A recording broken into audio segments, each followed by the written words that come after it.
नमस्कार। सरकारी senior secondary school लड़के गुरु और साहिब के ऑफिशियल यूट्यूब चैनल पर आप सभी का स्वागत है। आज का हमारा टॉपिक है मुहावरे। बच्चों, 9वीं कक्षा में आपके मुहावरे हैं, तो सबसे पहले हम जानेंगे मुहावरे होते क्या है। ऐसे वाक्यांश जो विशेष अर्थ का बोध कराते हैं वह मुहावरे कहलाते हैं। जब भाषा को प्रभावशाली व सशक्त बनाने के लिए किसी वाक्यांश में बात विशेष तरीके से कही जाए उसे मुहावरा कहते हैं। उस विशेष तरीके से कही गई बात का साधारण अर्थ भी होता है, तो उस मुहावरे का हमने साधारण अर्थ बताना होता है और उस मुहावरे को, उस वाक्यांश को किसी वाक्य के अंदर प्रयोग करके लिखना होता है। यही हमारा आज का विषय है। तो आपके 9वीं कक्षा में जो मुहावरे है, पहला मुहावरा है अंग अंग मुस्काना। इसका अर्थ होता है बहुत प्रसन्न होना। तो इसे वाक्य में प्रयोग करेंगे। कक्षा में प्रथम आने पर उसका अंग अंग मुस्कुरा रहा था। अगला मुहावरा है अंगारे उगलना, कठोर बातें करना।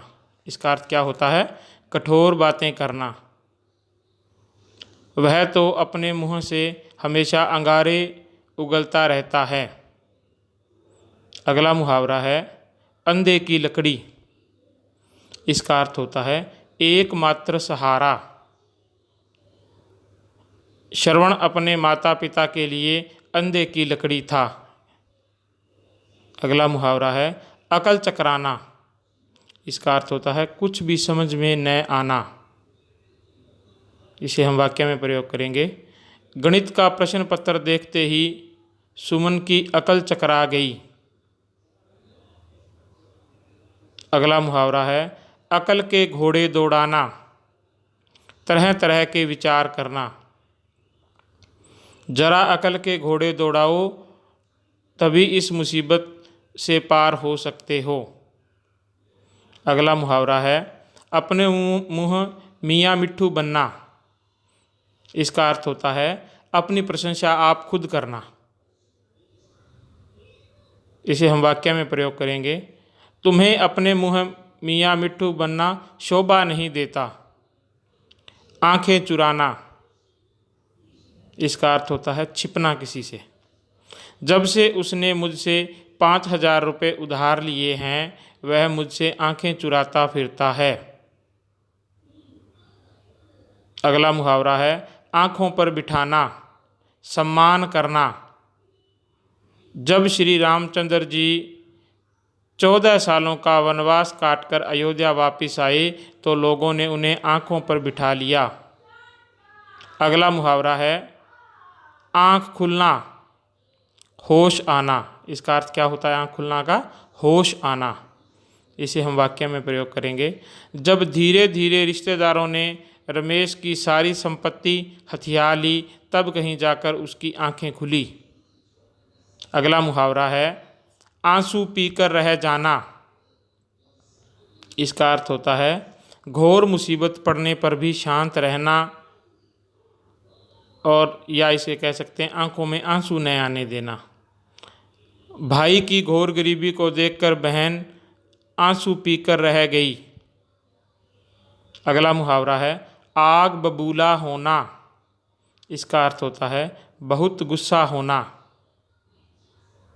परशुराम शिव धनुष को टूटा हुआ देखकर आग बबूला हो उठे। अगला मुहावरा है आग में पानी डालना। इसका अर्थ होता है क्रोध शांत करना, या इसका अर्थ होता है झगड़ा मिटाना। ये भी अर्थ हो सकता है। तुमने महेंद्र और नरेश की लड़ाई में बीच बचाव करके आग में पानी डालने का काम किया है। अगला मुहावरा है आसमान टूट पड़ना। इसका अर्थ होता है भारी मुसीबत आना। इसे हम वाक्य में प्रयोग करेंगे। भयंकर बाढ़ में उसका घर बह गया, मानो उस पर आसमान टूट पड़ा हो।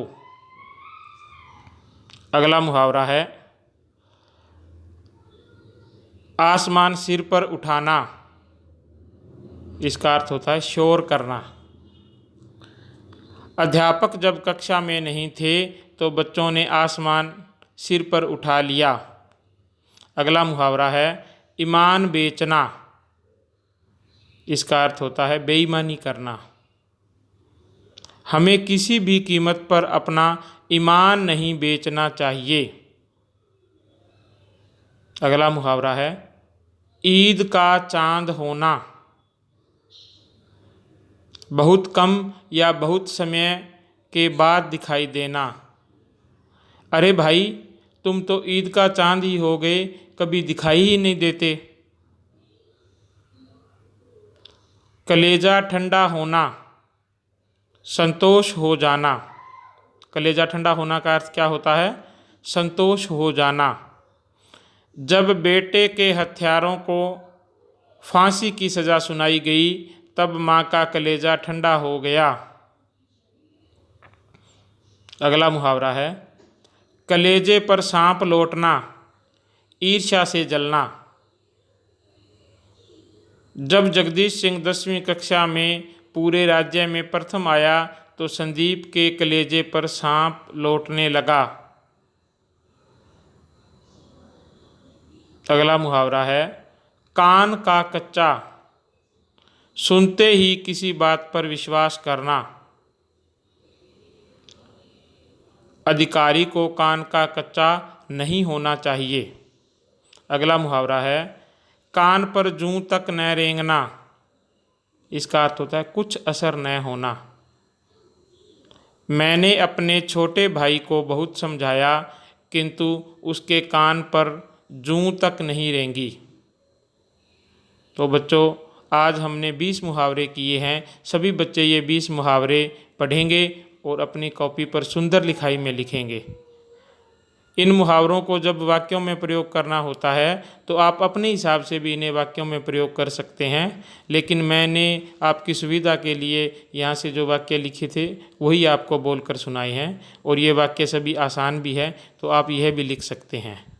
एक बात का ख्याल रखना है, कई बच्चे क्या करते हैं, वाक्य में प्रयोग करते समय जो मुहावरे का अर्थ होता है उस अर्थ को वाक्य में प्रयोग कर देते हैं। तो इस बात का खास ख्याल रखना है, जो मुहावरा है उसको ही वाक्य में प्रयोग करना है। धन्यवाद।